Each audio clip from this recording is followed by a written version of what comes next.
Whenever I entered the room, I knew he was there before I saw him. He had a signature smell, cologne and cigarette smoke. He would sit outside on the sidewalk, in the rusted old patio chair, thick gray clouds curling around his head, making me dizzy. Some days, his fragrance would smell different, spicier than usual. Those were the days when the empty bottles piled up in the corner of the room. Those were the nights when I couldn't sleep, couldn't ignore the sounds of glass clinking and shattering, and voices screaming. I used to cry a lot. It drove Papa mad. He didn't know what to do to console me. He told me that the neighbors would hear me, and we would get kicked out. I knew the rule, so I tried to stop. I was a mistake, a burden on him. I wasn't supposed to be in the apartment. But that wasn't why I cried. It wasn't the barren cupboards, or the gritty air that made me nauseous. It wasn't the gray water, or an empty wallet, or the cockroaches hiding in every crack and crevice. It took too much pain to understand that Papa, the person I thought I loved, was the reason for my tears.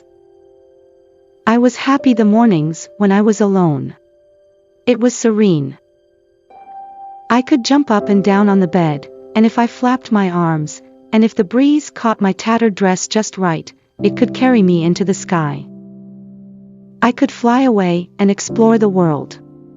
If I willed the world to stop turning, and tuned out the scratching in the walls, I could almost hear my heart beating. If I lay still even, I could travel with the blood flowing through my veins, taking me to a place far, far away from home. When I opened my eyes again, I could see the paths I had traveled, pulsing blue and purple underneath the translucent skin of my arm. I was pushed beyond my boundaries in the apartment. As the years passed, possibilities grew. Eventually, every day became physically taxing, as I wondered what would happen when dark fell and Papa came home. I saw everything as a toy or a weapon. Or both. It took everything in me not to hide his worn leather belt. I got good at bottling up emotions, because on the nights when he walked in feeling sour, when he would yell and slam, I knew to not shake. I was silent. It took me too long to discover the meaning of true love. I thought that everything parents did for you was because they loved you. Every mark, scream, and cry was training, a painful piece of what it was like to grow into a woman. It wasn't harm. Papa was an artist, forming me into a perfect being with his sharp tools and hot hands. If he wanted to smush me down, he could have a long time ago. No, it wasn't cruel.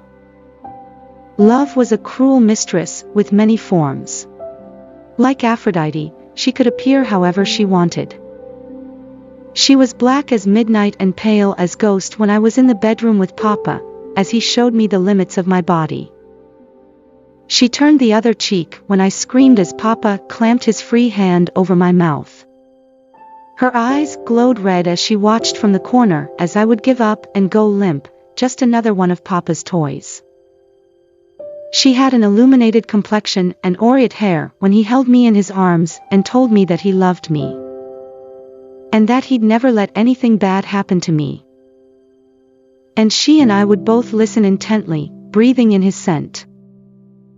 Those were the times, and he smelled sweet and pleasant, and when the voices were soft and quiet and occasionally laughing. Because, no matter what, Papa always smelled good.